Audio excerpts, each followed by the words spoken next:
The theme for our session now is Living Green for Social and Cultural Health.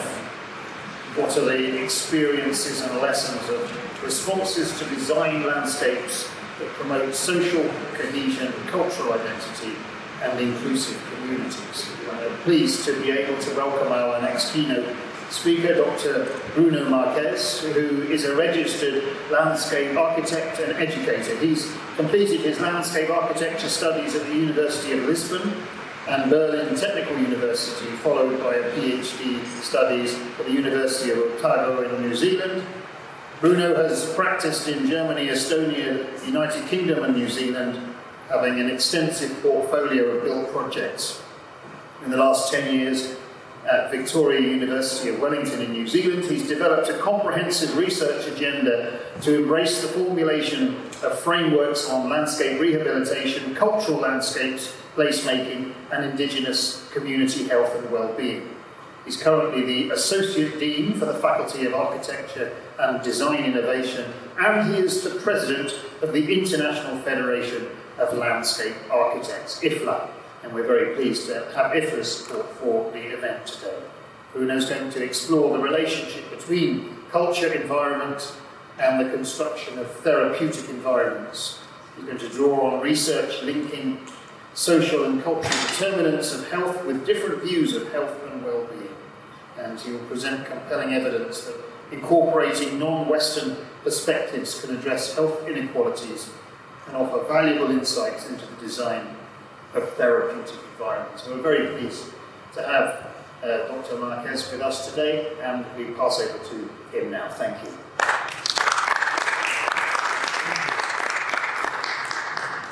Thank you, team, for the kind introduction. Let's just get the technology sorted. Whakatakate hao ki te uro, whakatakate hao ki te tonga, ki a makina kina ki uta, ki a matatara ki tae, e ie ake ana ke atakura, e tio, e hoka, e hauru, tihei, mauri ora. Greetings everyone, it's a pleasure to join you here today in Doha at this fabulous event. It's also our humble support to be here and give our greetings to AIPH for this wonderful setting. As Tim introduced me, this presentation is a reflection of the last 10 years of work in New Zealand with our indigenous communities, our Maori communities. And through the presentation, I will expose you the facts around the impacts of globalization and colonization, but also how we are witnessing the revival and the importance of alternative ways of thinking that we are currently witnessing. I will then talk about two projects, one more rural, one more urban, where you can also see how these concepts can be applied, and then a little reflection on how we will be heading towards the future. So to start with, we need to ascertain the importance of indigenous knowledge in relation to the mainstream Western thinking. We all are very familiar with those images, and we know that increased globalization has contributed to a rapid increase in the impact of human activity. We are also very conscious that the best efforts of conservation of natural resources have mostly failed, and extinction rates are escalating, and the pressures on biodiversity are also increasing. The costs of environmental mismanagement continue to accumulate, and awareness of the consequences of habitat destruction, overharvesting and invasive species become overwhelmingly evident. But we also realize one thing, and we have been all talking about that this morning, that the realization of nature providing us crucial and irreplaceable goods and services, yet most of the Western civilization has somehow ignored that. We all know that most significant landscapes and ecosystems have been heavily modified through human settlement and through that the exploitation of natural resources. With a history of colonization and increased globalization, many indigenous cultures have witnessed a decline in the quality of their natural ecosystems, creating significant challenges to the way of living. The outcomes of these events, unfortunately, result in a loss of land, loss of culture, loss of identity, and mostly loss of health and well-being. well-being. However, most of these losses are not seen as the most defining elements of indigeneity. Instead, indigenous peoples defend a strong sense of unity and connection with the land as a fundamental characteristic that defines their own very existence. I'm not so sure how much you are aware of New Zealand history, but I'm going to try to be very brief and succinct on 4 slides, introducing you what happened over the last 2 centuries. So firstly, English Captain James Cook arrived in New Zealand in 1769. At the time, he estimated that the Maori population were about 100,000 individuals. Within the century, Maori numbers declined due to the introduction of diseases and defense of war, while the European population rapidly increased. By the end of the 19th century, the early population of 2,000 Europeans very suddenly became 670,000, where the Maori population declined by 30%. In 1840, the European settlement became quite certain, and the Treaty of Waitangi, or the Treaty of Waitangi, which we are just celebrating tomorrow, that public holiday in New Zealand, was signed between the Crown and the 521 Maori tribes, which was meant to protect ancestral lands and their native natural resources, but also to formalize European sovereignty. While we know that this theoretically is a very important document, we have a lot of evidence, particularly recently, that there is different understandings of the terminology between English and Maori versions. While one is about dominance, the other one is about sharing.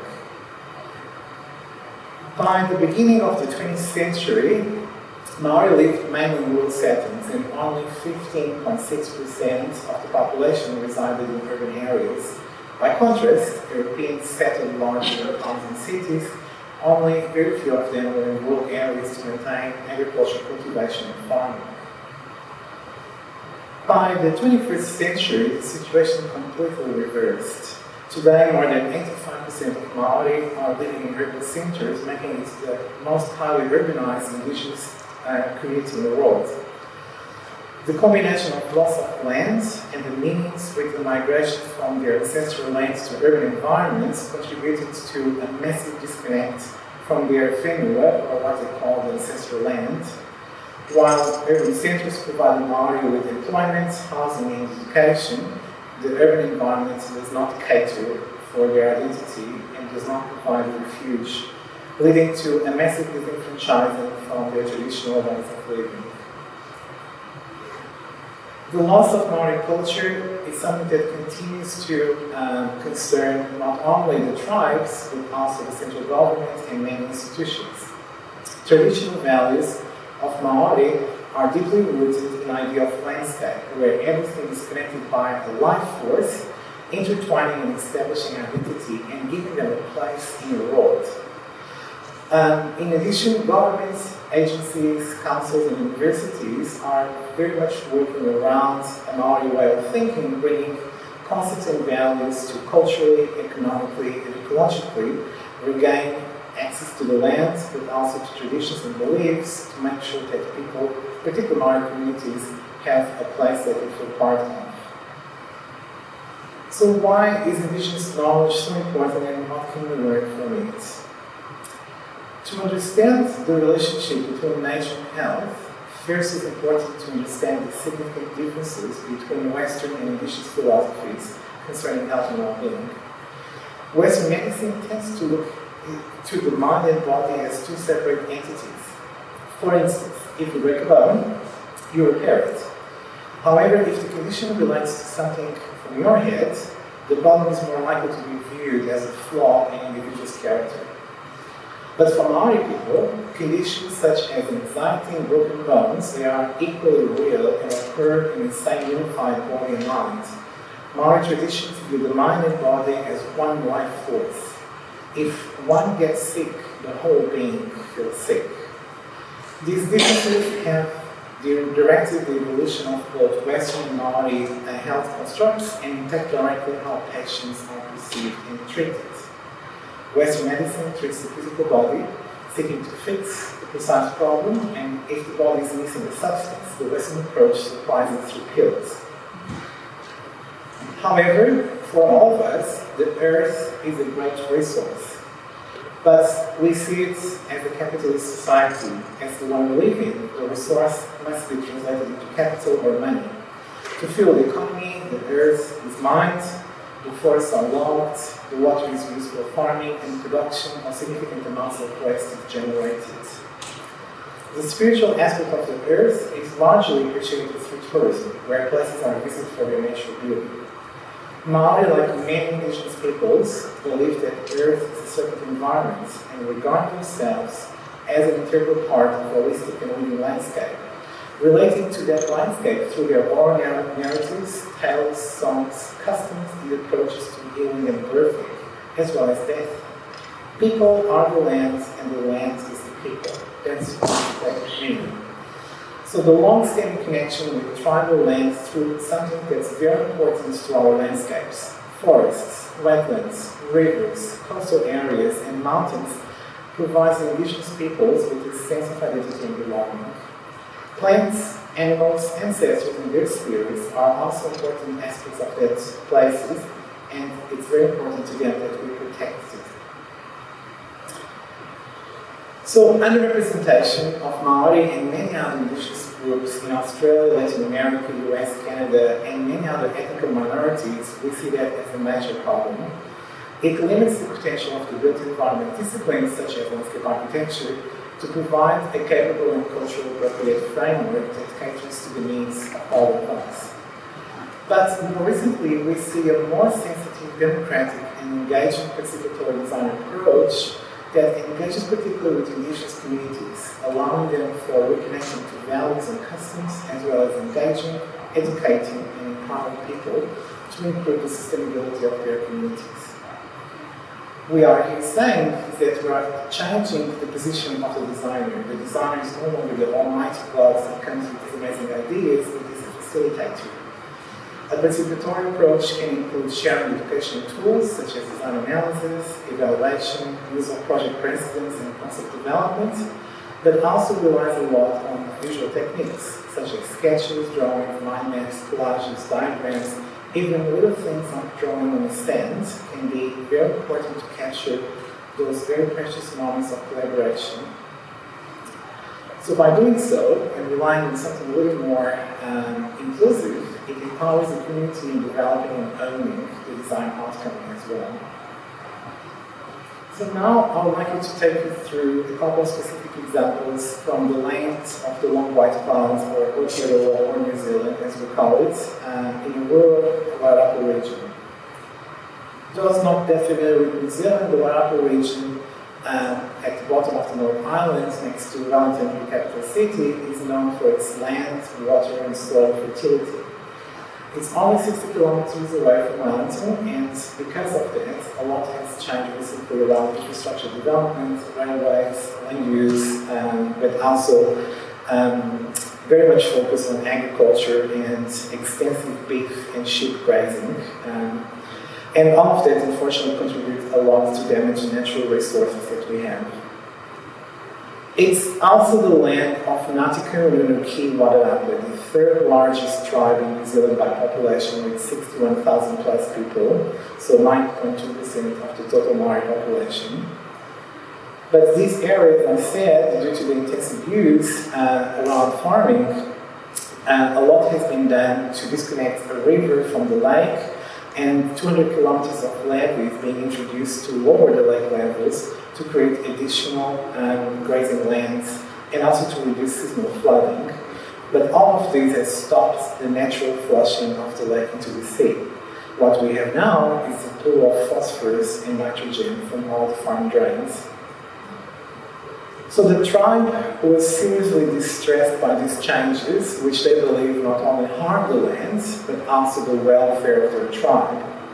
Seeking to restore the natural systems and the spiritual power of the landscape, they tried to engage local authorities without success, and they came to us as a way to raise awareness. For Maori, the physical attributes of the landscape, which includes mountains, hills, cliffs, gullies, rivers, and lakes, are considered to be sacred places. Such places are referred as either a general location or a specific site that was embedded in traditional, spiritual, religious, ritual, and mythological values. Places may be related to birth or death, sites related to rituals, ceremonial worship, or healing practices. Places imbued with spiritual power of the ancestors, battle sites, or other places where blood has been spilled.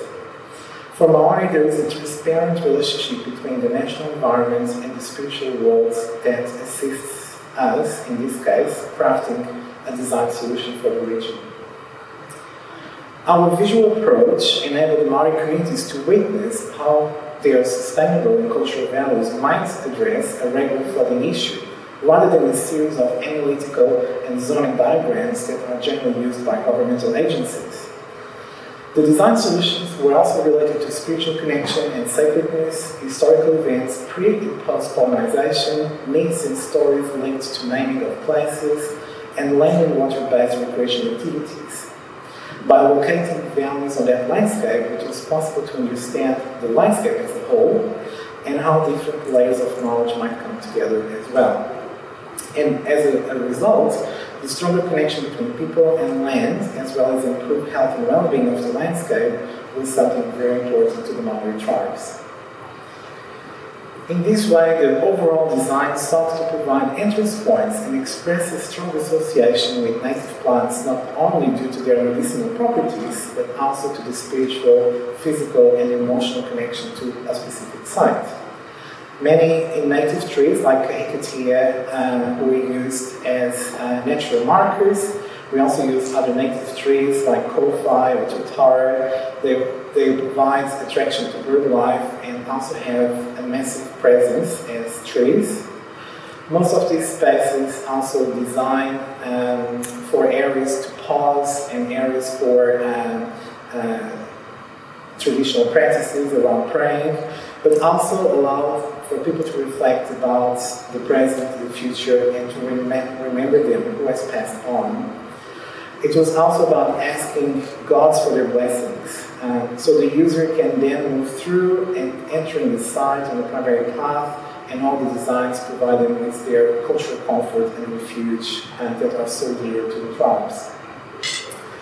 So the use of a design-led approach involving all of the community stakeholders overcame the challenge of enforcing a singular model by creating a collective experience of things, events, and places.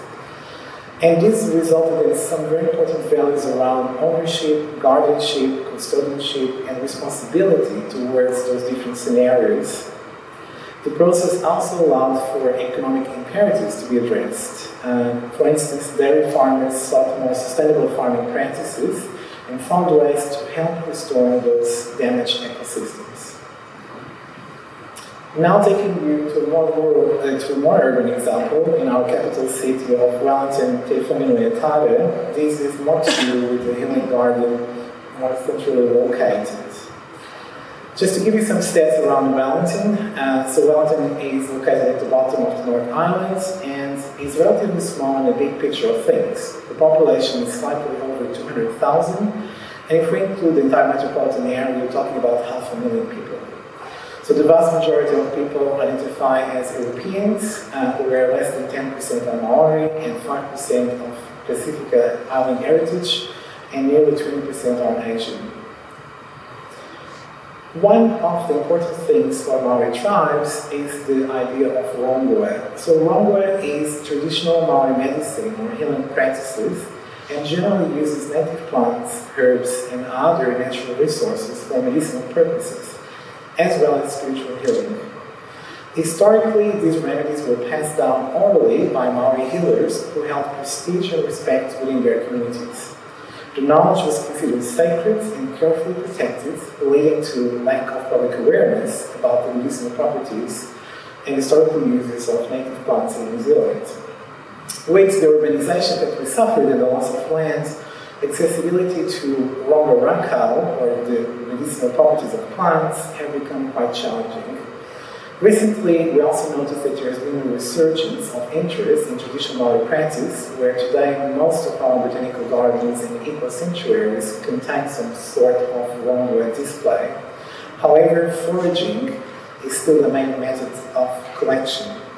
And here there is a little issue. If we are not informed about the medicinal properties of those plants, we can lead to several issues around intoxication and death. So despite also being banned for nearly 50 decades in New Zealand, Wellbeing is now fully respected and integrated into our health system. So we find more and more people using it, including non-Maori people. So people prefer that rather than the mainstream Western alternative. So the site is called Torrance Terrace and is situated on the fringe of the Wellington CBD. So the small, flat and sunny site is easily accessible and walkable.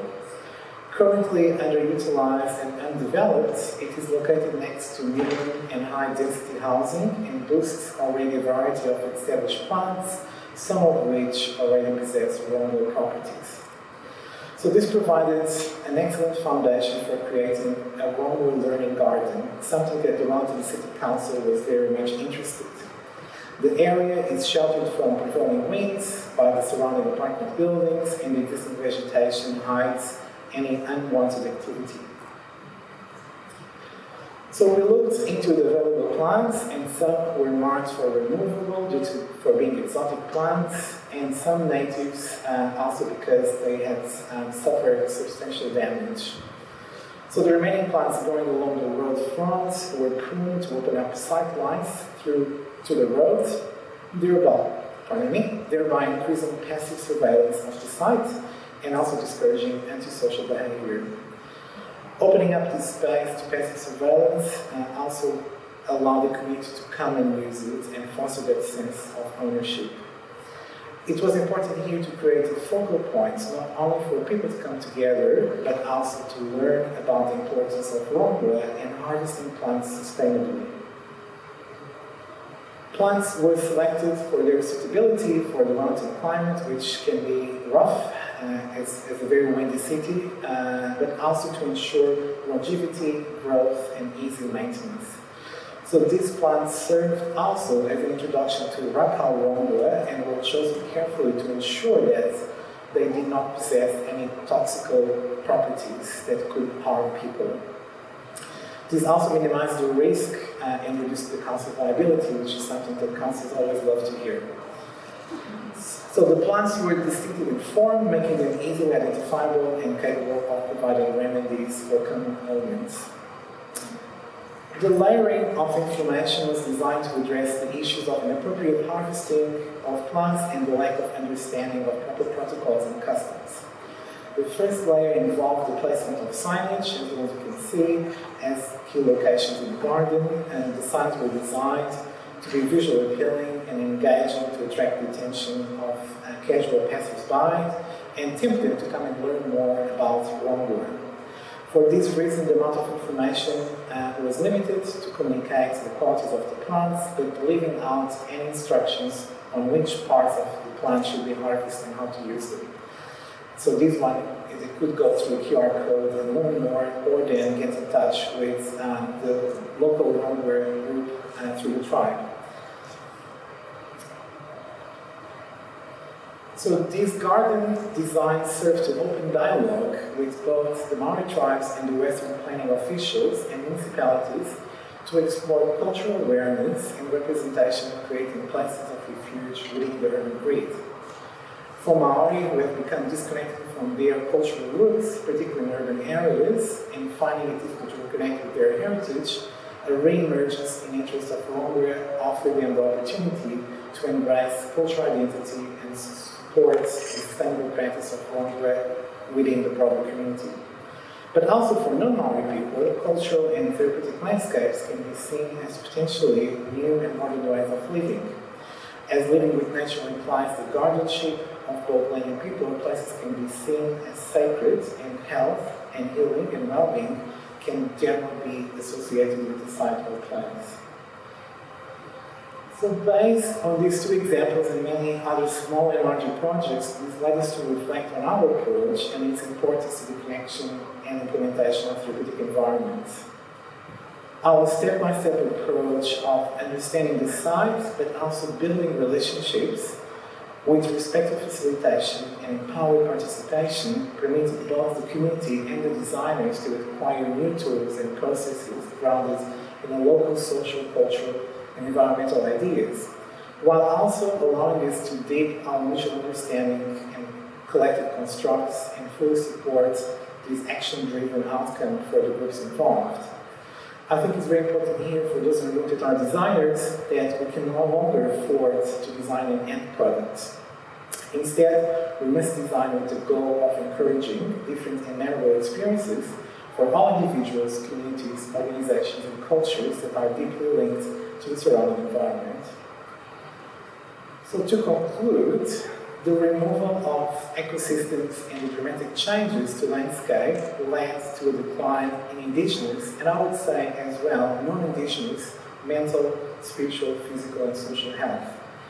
As we restore the landscape and the forests, the rivers, the wetlands, and all the associated ecosystems, we are acknowledging the importance of place, culture, and health. As such, we are creating inclusive places grounded in a connection to that landscape, which is so important for Maori and for all of us. We all need access to outdoor spaces as those contribute to our welfare, and particularly in the post-pandemic world where we experience more and more the needs of connection to public spaces. So through the knowledge of our indigenous communities, we can expand our horizons and learn new ways of thinking about landscapes through a cultural and social lens. This particular understanding is about creating therapeutic spaces of refuge and reconnection for people. To connect to landscape, we must become personally involved with it. And I think this is a very important aspect. We must, in our own way, give back. In this way, the meaning of landscape can be expanded beyond traditional therapeutic landscape ideas which seek to repair the body only. Instead, we become part of that landscape in a symbiotic model where healing the landscape is critical to heal its people. Indigenous knowledge extends well beyond the environment, and it expresses values and principles about human behavior, ethics, and relationships as it examines the connections between landscape, treatment, health, and well-being. By understanding the different ways of knowing and doing, as those that we, in this case, derive from Maori knowledge, we as landscape architects can better comprehend the relationship between people and landscape. But also by combining indigenous knowledge with Western science and technology, we can foster culturally and socially responsive landscapes that work for both indigenous and non-indigenous people. Unuhia, ki te uru tapunu. Kia watea, kia mama, te naka, te tinana, te wairua, e te hara takata. Koia rai rongo, whakairia ake te ronga, kia tina, ihe, tai kia. If you are very puzzled with what I just said, that was just a Maori praying to close the meeting as I did in the beginning. Thank you so much for your attention.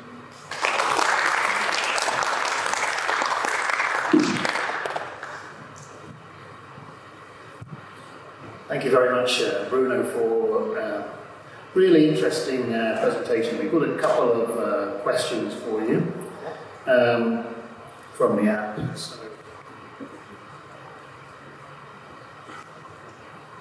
there are many places around the world where re-engaging different communities could provide incredible change to landscape design. Where would you suggest an organisation or individual starts with this process, especially if the community is different to their own? Well, that's a very tricky question. Well, first come and join IFLA. We can help you with that.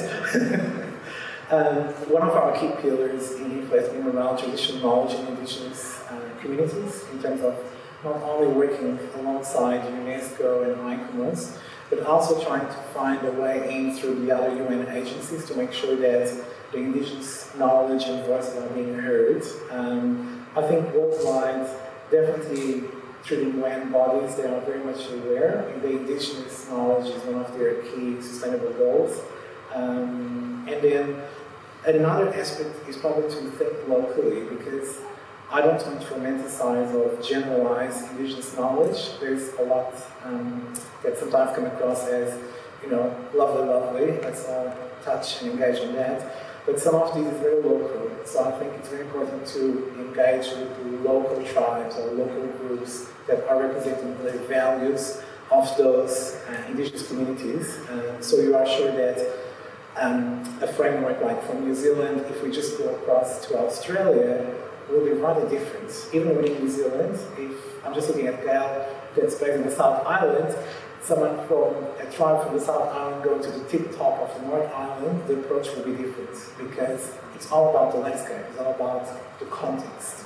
So we can't just have one size fits all. I think that's very important when we work with indigenous communities and other ethnic minorities as well to make sure that what we're doing it doesn't become overly romanticized.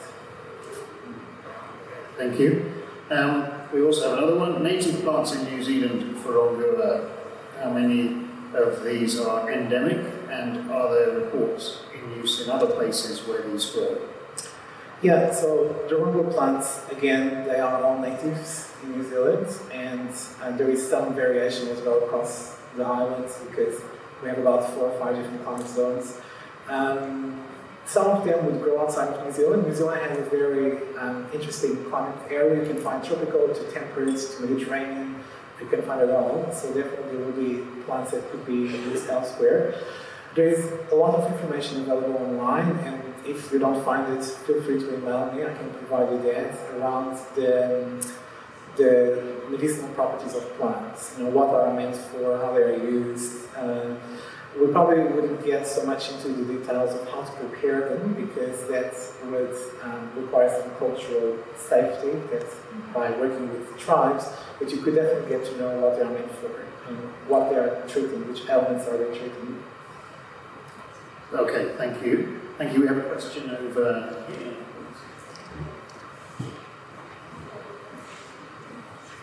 Hi, David. Yeah, first, Bruno, thank you. That was poetic and visionary, and wonderful to hear. Ruben earlier, he spoke of, I think he used the term like human entropy, the idea that basically people will do very little. And you're talking about a relationship with landscape or a relationship with environments, about getting back. Or giving back. So those are two very different views of how we can relate to our environments. I really love your idea about giving back, but that's not really the paradigm that we're in. We're in a paradigm where we are customers, we're end users, we're consumers. How do we change that? And is that what you're suggesting, that we change that? Yeah, absolutely.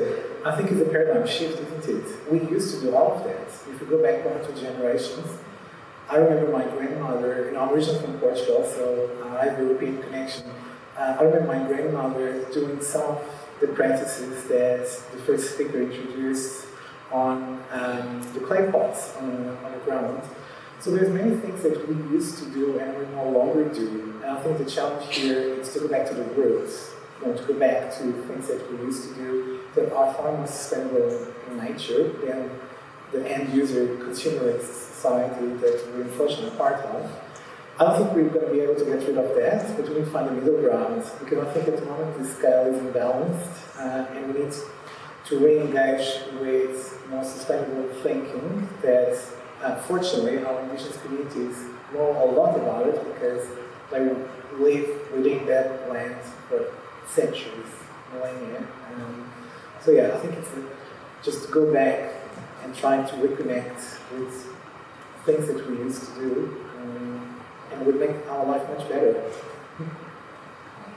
Okay, thank you. We've got questions down here. There's 2 down here.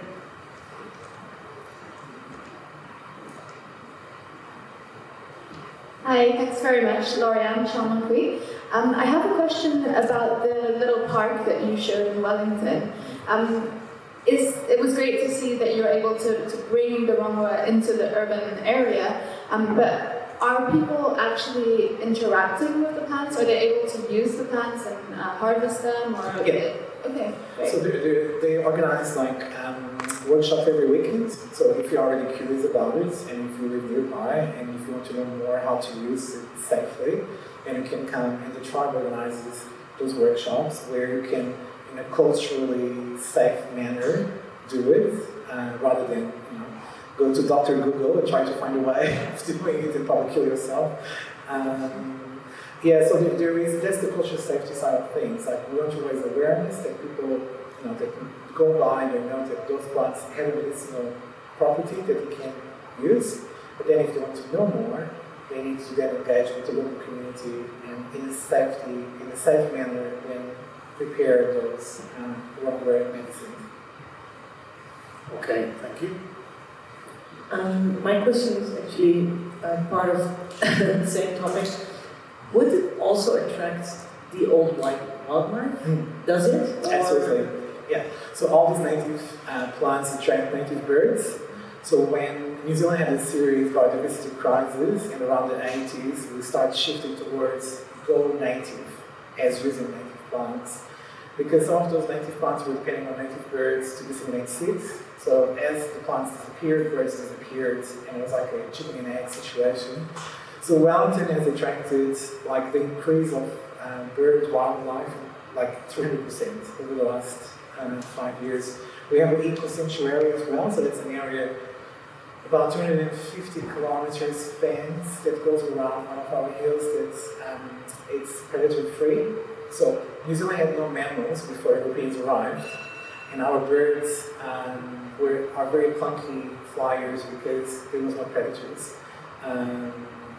So by using a lot of native plants, you attract a lot of the wildlife back to the city, and that's also a win-win situation. So we should all come and work. Yeah, absolutely. Okay, well, one final question down here. Hello, good morning. Thanks for your wonderful presentation of revitalizing the indigenous knowledge and bridging it to the modern science.